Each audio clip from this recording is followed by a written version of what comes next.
છે, અવાજ બિલકુલ નહીં કરે. અરે યાર, સમય પણ નથી જઈ રહ્યો. બીજું માઈક છે.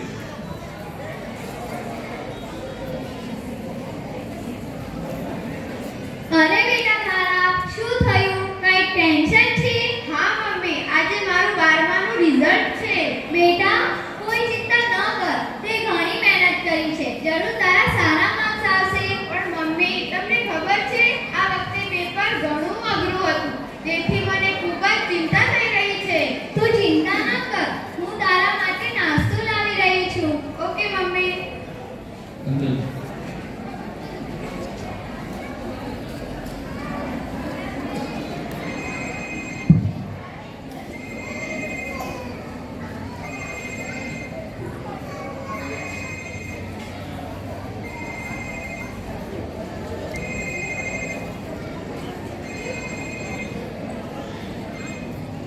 અરે બોલ બેટા. તને ખબર છે, મારે 80% આવ્યા છે. શું? કોંગ્રેચ્યુલેશન. શું આપણું રિઝલ્ટ આવી ગયું? હા, તે ચેક નથી કર્યું? ના, હું હમણાં જ ચેક કરું છું. સારું, તારું રિઝલ્ટ મને પણ કહેજે. Okay, bye. બાય. હું સીટ નંબર નાખી દઉં છું. અરે yes, mummy, mummy. Mummy, mummy, મારે 12મામાં 90% આવ્યા છે. અરે વાહ બેટા, તે તો કમાલ કરી દીધી. ચાલ, હું તારા માટે કંઈ મીઠું બનાવી લાવું. Okay mummy. હું પપ્પાને રિઝલ્ટ બતાવી દઉં. સારું બેટા.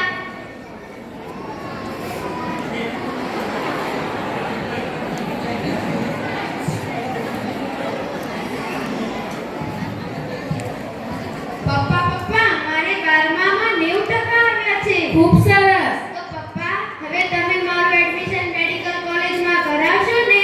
નહીં બેટા, હવે તારે આગળ નથી ભણવાનું. પણ કેમ પપ્પા? તારા ભણવામાં જેટલા પૈસા બરબાદ થશે ને, એટલામાં તો તારા લગ્ન ધામધૂમથી થઈ જશે. પણ પપ્પા, તમને ખબર છે ને, મને બાળપણથી જ ડોક્ટર બનવાનો ખૂબ જ શોખ છે. પણ હવે મેં તને કહ્યું ને કે નથી ભણવાનું, નથી ભણવાનું. ઘરે બેસીને મમ્મીને ઘરકામમાં મદદ કર.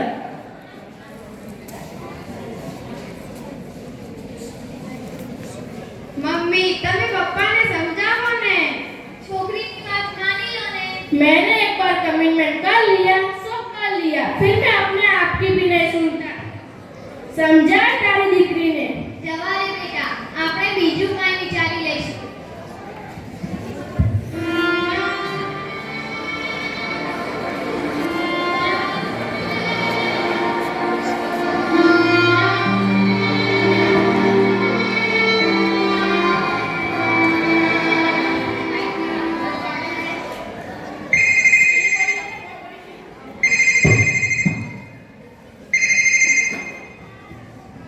અરે good morning madam. Good morning બેટા. કોંગ્રેચ્યુલેશન. તારે 90% આવ્યા છે. આખા તાલુકામાં તારો પહેલો નંબર આવ્યો છે. હવે આગળનું શું પ્લાન છે? ના મેડમ, મને નથી લાગતું કે મારા પપ્પા મને આગળ ભણવા દે. કેમ, શું પ્રોબ્લેમ છે? મેડમ, મારા પપ્પા એમ કહેતા હતા કે તારા ભણવામાં જેટલા પૈસા બરબાદ થશે ને, એટલા પૈસામાં તો તારા લગ્ન ધામધૂમથી થઈ જશે. જો તને પૈસાનો જ પ્રોબ્લેમ હોય તો તું સ્કોલરશિપ માટે પ્રયત્ન કેમ નથી કરતી? વળી તો તારે 90% આવ્યા છે. તો મેડમ, તમારી પાસે કોઈ સ્કોલરશિપને લગતી માહિતી હોય તો મને આપો ને. હા, હું તને મેઇલ કરી દઉં છું. Okay, by madam. બાય.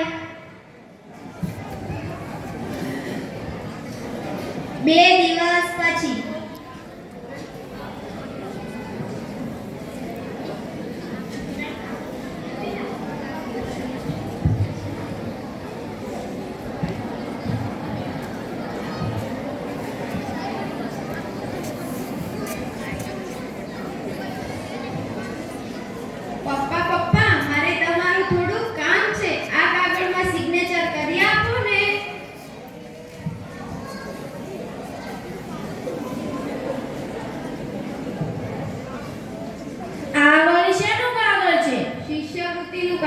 અરે તારા મગજ પરથી હજી આ ભણવાનું ભૂત ઉતર્યું જ નથી. પપ્પા પ્લીઝ પ્લીઝ કરી આપો ને.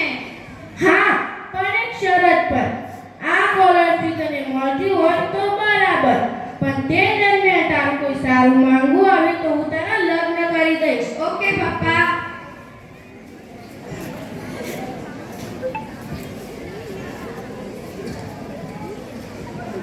ત્રણ વર્ષ પછી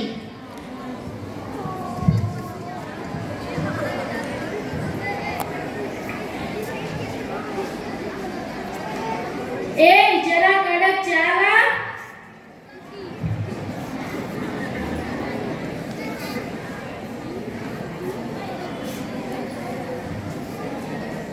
અરે તમે કેમ આટલા ટેન્શનમાં છો? ટેન્શન કેમ ના લો? દીકરીનું ભણવાનું ક્યારે પૂરું થશે? તેની ઉંમર વધતી જઈ રહી છે. ડોક્ટર બનવાનું તેનું સપનું છે. હવે તો હોસ્પિટલમાં પ્રેક્ટિસ પણ કરી રહી છે. ડોક્ટર બનીને શું દિલમાં છે? આખરે તો વાસણો જ ઉતરવાના છે ને. અરે આવું શું કરો છો? આખરે તો તમારી જ દીકરી છે ને. બસ હવે જા અહીંથી.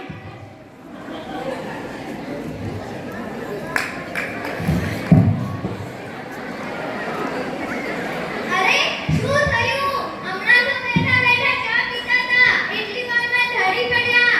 બચાવ બચાવ. કોઈ એમને દવાખાને લઈ જાઓ.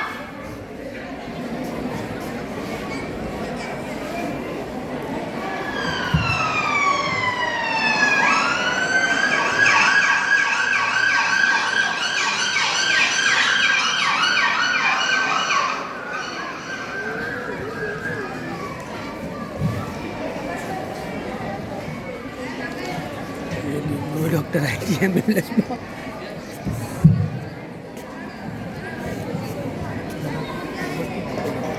જો બેટા જલ્દી આવો, તારા પપ્પાને શું થયું? અરે નર્સ તમે જાઓ, ઇમરજન્સી કિટ લઈ આવો. હું ડોક્ટરને ફોન કરું છું.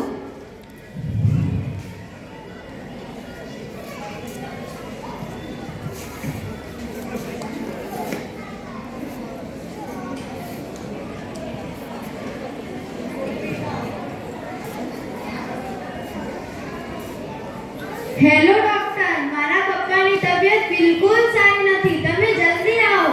અરે તું ટેન્શન ન લે, હું આવી જ રહી છું.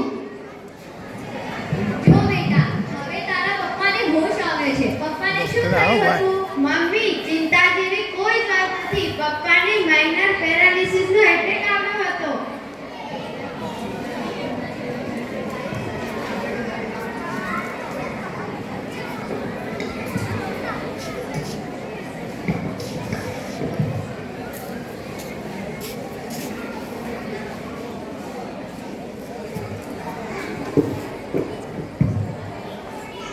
શું થયું તું? હવે સારું છે ને? સારું છે. જ્યારે હું અહીંયા ન હતી ત્યારે આનો ઈલાજ કોણે કર્યો?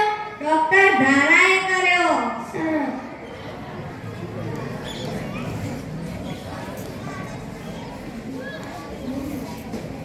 અરે તું કેટલી લકી છે.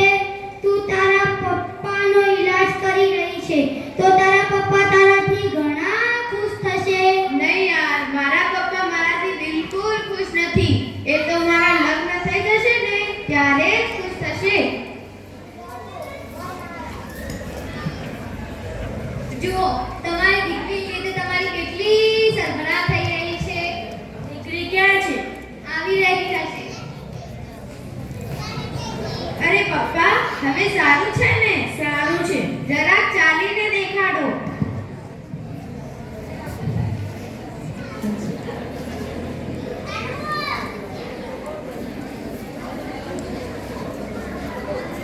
બેટા ડોક્ટર સાચું કહી રહી કે હું ઘણો જ લકી છું કે મને તારા જેવી દીકરી મળી. શાબાશ બેટા, મને તારા પર ગર્વ છે કે તું એક સફળ ડોક્ટર બની ગઈ છે. તારા લીધે મારી કેટલી ઇજ્જત વધી રહી છે. ખરેખર તો મા બાપ બાળકોને શીખવાડે છે, પણ આજે તે મને શિક્ષણનું મહત્વ સમજાવી દીધું. ના બેટા મને માફ કરી દે. ના પપ્પા